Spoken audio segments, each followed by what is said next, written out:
एक तो चुनाव की चोरी है और इसीलिए हम लोगों ने नारा दिया है चुनाव चोर गद्दी छोड़। माननीय अध्यक्ष के कहने के बावजूद भी मंत्री और उप मुख्यमंत्री ने बात नहीं सुनी और उनके नाराजगी के कारण सदन बाधित हुआ। कि जिस तरह से माइक तोड़ा गया, क्या विपक्ष के लोगों ने तोड़ा? जिस तरह से माँ और पिता को गाली दिया गया, हमारे नेता के माँ को, पिता को, जो इसमें मौजूद नहीं थे, क्या ये हम लोगों के द्वारा हुआ? सत्ता पक्ष में भाजपा के द्वारा गाली गलौज किया गया तो गाली ही देना जानते हैं वो लोग। महिलाओं को गाली, गरीबों को गाली, दलितों को गाली। आज से सुन रहा है कि बिहार की सरकार बिहार विधानसभा में SIR के खिलाफ प्रस्ताव पारित करे और केंद्र सरकार को भेजे। रामबली जी हमारे साथ बातचीत करने के लिए SIR को लेकर के लगातार प्रदर्शन पे प्रदर्शन, आज तो आखिरी दिन है।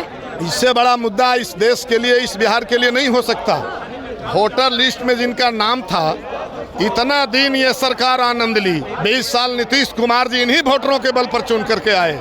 11 साल से मोदी जी इन्हीं वोटरों के बल पर अभी प्रधानमंत्री बने हुए हैं और वोटरों की जांच करा रहे हैं कि वोटर सही है कि गलत है। अगर वोटर सही नहीं है तो सरकार, और इसलिए ये कुछ नहीं है।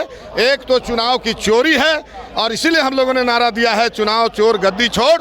और दूसरा सवाल है कि ये NRC है, नागरिकता का प्रमाण मांगा जा रहा है और इसी बिहार विधानसभा से नागरिकता के खिलाफ, NRC के खिलाफ प्रस्ताव पारित करके केंद्र सरकार को भेजा गया था।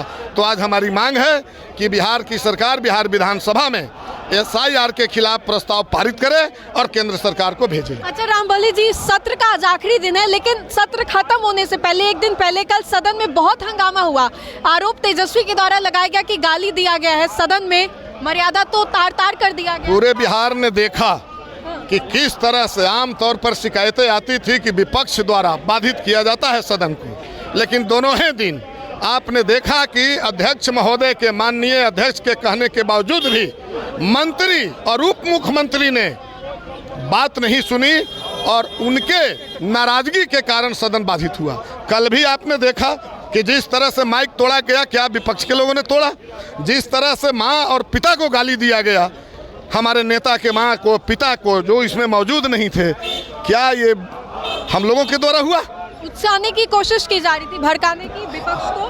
हम कह रहे हैं कि ये अंदाज़ा तो आप लगा ही सकते हैं, क्योंकि सरकार है इनकी और इनकी सरकार कुछ भी कह सकती है, लेकिन जिन चीज़ों को लोगों ने देखा और इसलिए हम कह रहे हैं कि ये भाजपा वाले लोग, खास करके बीजेपी की बात मैं कर रहा हूँ, बीजेपी वाले लोगों की सही हम लोग की आशंका है कि इनके द्वारा ही चुनाव आयोग के माध्यम से ये गरीबों का वोट से नाम वंचित किया जा रहा है। महाराष्ट्र में वोट बढ़ा करके जीत गया इन लोगों ने और बिहार में चूंकि वो चलने वाला नहीं है, इसलिए वोट काट करके ये चाहते हैं कि चुनाव की चोरी कर लें और इसीलिए विधानसभा में, सदन के अंदर ये नहीं चाहते हैं कि बहस हो। SIR पर बहस हो रही थी, हंगामा हुआ, क्या मतलब है SIR पर बहस नहीं हो? लेकिन मुद्दा भटका दिया गया। बिल्कुल कोशिश है कि इस पर वो गाली गलौज पे आ गई, कोई बहस नहीं हो। तो ये भाषा की शुरुआत, ये भाषा जो है सत्ता पक्ष में भाजपा के द्वारा गाली गलौज किया गया तो गाली ही देना जानते हैं वो लोग। महिलाओं को गाली, गरीबों को गाली, दलितों को गाली। आज से सुन रहा है लोग। इसलिए बिहार इस बार तैयार है और हम तो सरकार को कहेंगे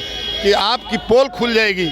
एक बार आप NRC के खिलाफ प्रस्ताव भेजे हैं और SIR के बहाने जो NRC किया जा रहा है, इस पर चुप हैं। प्रस्ताव भेजिए SIR के खिलाफ बिहार विधानसभा से। तो रामबली जी थे हमारे साथ बातचीत करने के लिए और तेजस्वी ने जिस तरीके से कल बड़ा आरोप लगाया, कहा कि सदन के अंदर भाषाओं की मर्यादाओं को तार तार किया जा रहा है, इसको लेकर के भी आरोप जो है तेजस्वी ने लगाया। किस तरीके से गालियां जो है सदन के अंदर दी गई, बड़ा आरोप तेजस्वी यादव के द्वारा लगाया गया। इसको लेकर के रामबली सिंह ने क्या कुछ कहा, ये हमने आपको सुनाया। तो फिलहाल के लिए इस खबर में इतना ही। सहयोगी मंटू के साथ राजनंदिनी, देशवाणी न्यूज़ पटना।